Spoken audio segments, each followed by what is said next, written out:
This is the guy that may be the GOAT in NASCAR before he's done. Ryan Blaney.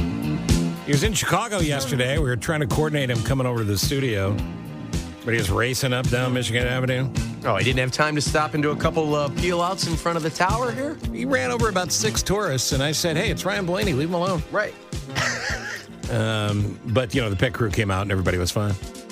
But Blaney was in town talking about being NASCAR champ from last season and talking about the race coming up this summer and talking about a crazy finish last week. Just after the show finished yesterday, Jane Klaus and I had a chance to record this with him. And let's roll. Did you spoil yourself when you started getting real big NASCAR money? Did you go buy yourself something cool? I've always kind of been I haven't really ever treated myself too much. I just I try to do what I need to kind of get by. I will say though, everyone's like, oh, what'd you get when you won the championship? And we ended up we're building the pool. So that's the big championship. That's the big spender there on the championship. So my fiance was wearing me out about a pool for about a year, and I made her a deal last year. I said, if I win the championship, we'll get a pool. And lo and behold, there you go. Here comes a pool. Running cannonballs right into the backyard. So much fun. Right. And we do need to clear that up. It is in ground, not above ground. I didn't specify, it could be a pool. Right. No, it is in ground. Yeah. It could be like a blow-up baby pool. Yeah, sure. Make it easy. Yeah, kiddie pool. Jane, say hi to Ryan. Hi, Ryan. The last time we spoke, you were just the winner. You're in Tennessee. You're celebrating. You're having a little bit of a break, a little bit of a respite for the holiday season, kicking off the new year. I'm just curious how your adrenal glands are doing, because I know you run on a lot of struts. Were you able to regenerate and rest, and you're ready to go for this new season? Yeah, it was. We were able to have some time there to rest. Between I would say, kind of once our banquet was over in early December. Then we really get some downtime, kind of till the new year. So we have a few weeks in December to kind of really relax. Well, I got engaged, the second week of December, so that was pretty. It wasn't stressful, but that was a big event. Congratulations! Thank you. And then we go to Christmas, and it's good to see family, and then my birthday's New Year's Eve. So there was a lot going on, always is, in December. But yeah, I think we had a lot of time to kind of relax and enjoy, what we accomplished in 23, appreciate it and celebrate it with, all my group, my guys on the 12 car. So, and then I get restless. Once the new year comes, I get ready to go racing again, just because it's what I love doing. And I enjoy a routine, right, of going to the track every week and working and stuff like that. But, batteries are recharged and ready to go. And Team Penske ready to hit it again. Big race in Atlanta last weekend. Yeah. Crazy finish. Very close finish. Yeah. Yeah, the finish was pretty wild, and that whole race. I mean, really, the whole race was incredible. I had a blast, really the whole 400 miles, and everybody dicing it up and racing the heck out of each other. And then a race that good deserved a finish like that. Just coming up short. I mean, I can't really be too upset by losing by 2 inches. Yeah. I've won a handful of races by a foot or two, so you can't really be too upset being on the bad side of it every now and then. So pretty exciting.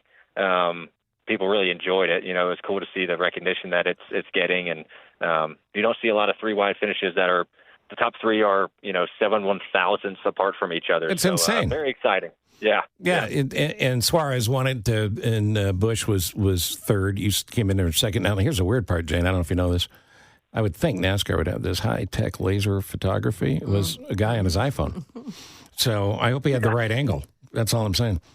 I was arguing, I think the angle was wrong. Yeah. That's why I lost. Number 12 Ford Mustang is, of course, the Menards number 12 Ford Mustang. So, you're putting in the pool, but let's say you break some at the house. You go into Menards and they just get you whatever you need? How's that work?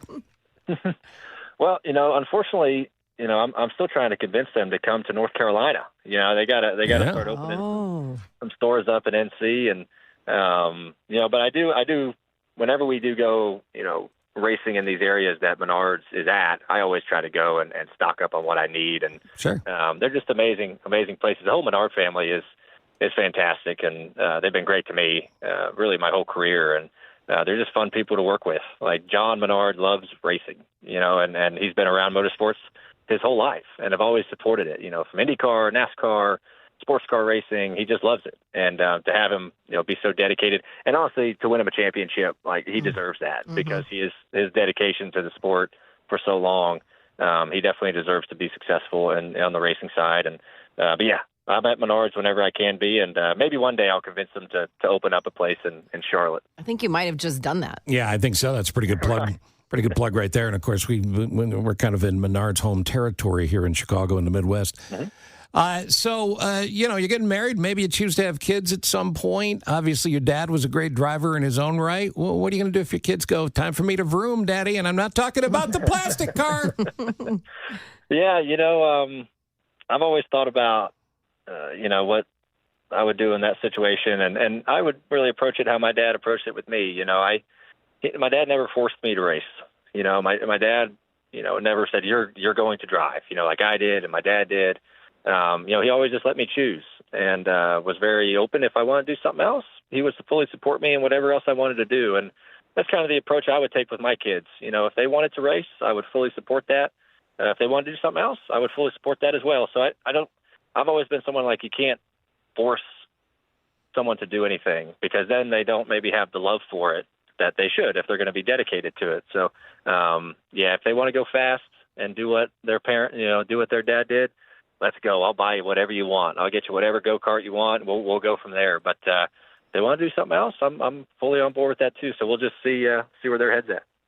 I like it. I would like to have a go-kart. So big race this weekend, and you're not driving a go-kart in Vegas? Yes, yeah, we go to Vegas. So third race of the year. We travel out west. We're out west for a couple weeks here from Vegas to Phoenix. And, Vegas, same size track as Atlanta, mile and a half, but different style racing, not a speedway package like we had at Atlanta. The cars will be slipping around a little bit more. It's usually a handful out there in Vegas. It's always pretty warm, even this early in the year. The wind out there, I think, is the thing that gives you the most trouble.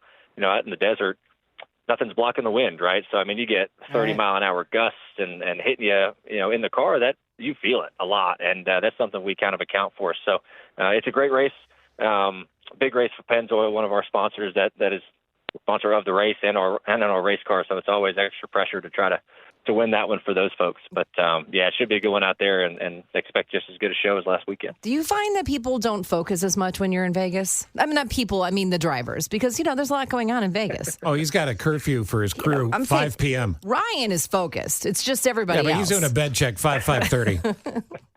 Yeah, the temptations out there, right? Like everyone wants to go and gamble and stay out late, but at the end of the day, I feel like all our group does a good job of, everyone knows when to have fun and everyone knows when it's time to go to work, right? And as long as you can separate those two, I'm good with, my guys going out and doing whatever they want to do to have fun, and they know it's work time at the racetrack. So it's about balancing all that out, and I feel like they do a good job at it. Well, it's a great time talking to you anytime. We always appreciate it. So, Champ, go get another one. And happy to be the Chicago and Midwestern home for NASCAR. And, of course, we'll see you here this summer. All right. Thank you guys so much for having me. Look forward to get back here for the street race in July.